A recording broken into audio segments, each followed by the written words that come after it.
Welcome back. The International Visitors Leadership Program, IVLP, promotes the USA's foreign policy through building mutual understanding between the United States and other nations via carefully designed professional visits to the United States for current and emerging foreign leaders. Founder of Remnant Events and Manufacturing, JP van der Westhuisen, participated in the program recently and now joins us with details. JP, good morning to you, and thank you for joining us. Thank you for having me. Let's just take it back to what Remnant's Events and Manufacturing is. Tell us a bit about that. Well, it's a youth startup that was started up in 2015. Last year, checking the market.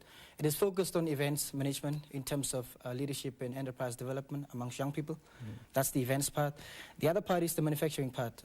We own what we call the Remnant Couture brand that is focused on helping women commercialize currently the nama, what they would design usually. So we have infused tradition with the current trending fashion, and that's what we do in terms of manufacturing. The suit you're wearing right now. The suit I'm wearing and the bow tie, that's my brand. Yep. Just look at the events aspect of Remnant Events and Manufacturing. What are some of the biggest events that you've put together?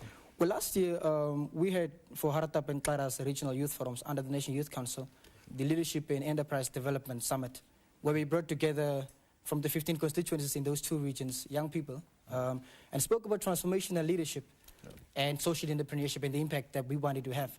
That's the biggest event that we have had. I currently have a business proposal planned and designed, fully fledged one, to do the first expo that has never been done in the country that focuses on tourism and entrepreneurship. So those events that we have done. The others have been advice that I do for education development in my village. And so those are the sort of things that we do in terms of the events.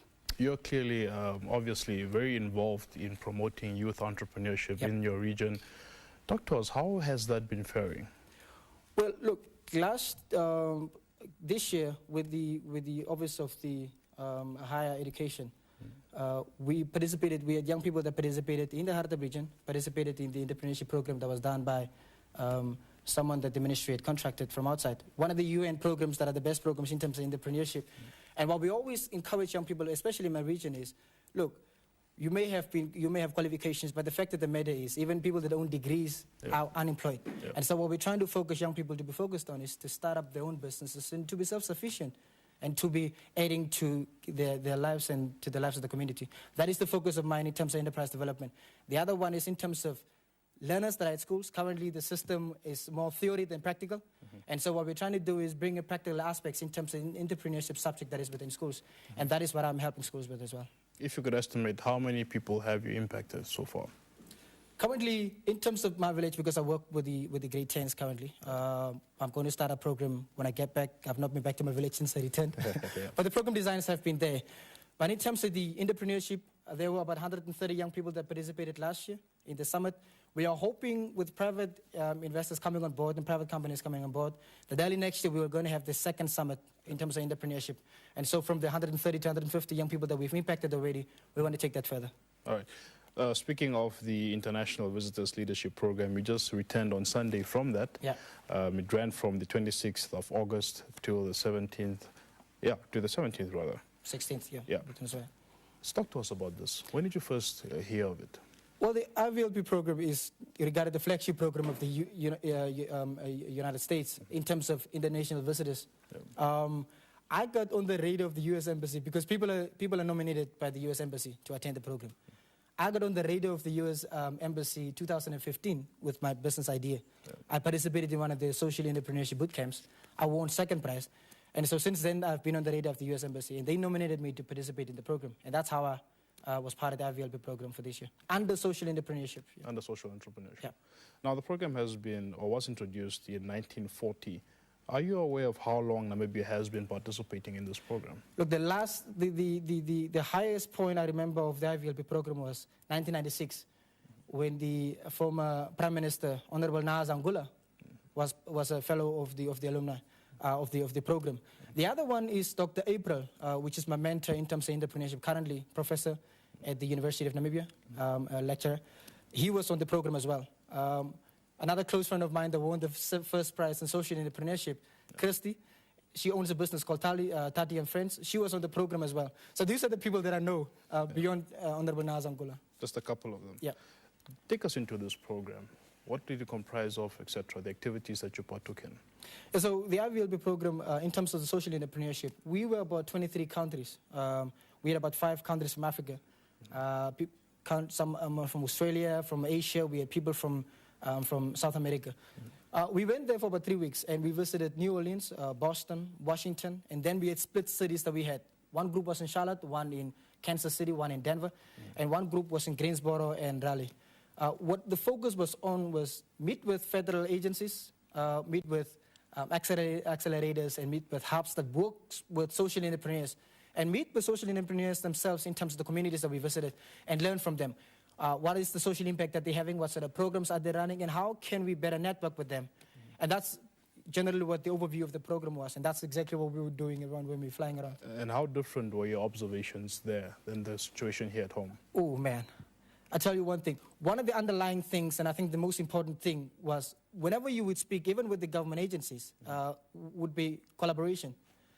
You would speak with accelerators and entrepreneurship hubs with people, and people will be speaking about we are collaborating, entrepreneurs are collaborating, government agencies are collaborating. And that's one thing that we do not have in Namibia. Yeah. People are always out to put each other down. People always want the light for themselves. People don't want to collaborate. And that's the one big lesson that I've learned from this program.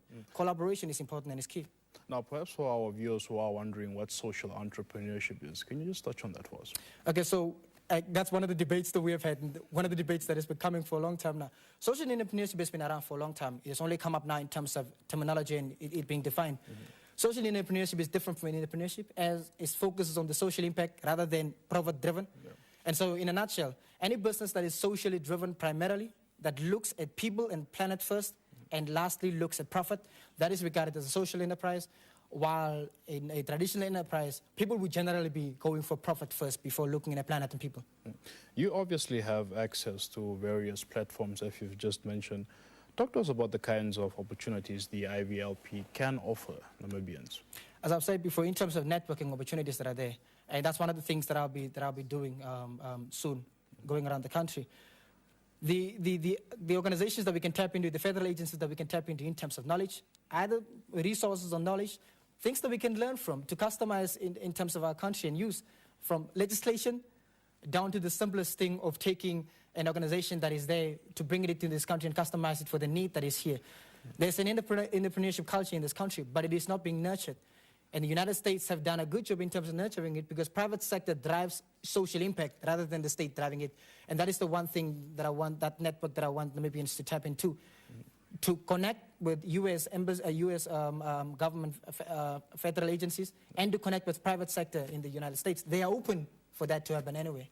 So for people who wish to partake in this program, that is the route to take. So what they need to do is get in the radar of the U.S. Embassy, because when you want to be on the IVLP program, the U.S. Embassy does the nomination. Yeah. And so you need to get involved. What you need to be getting involved in is social impact.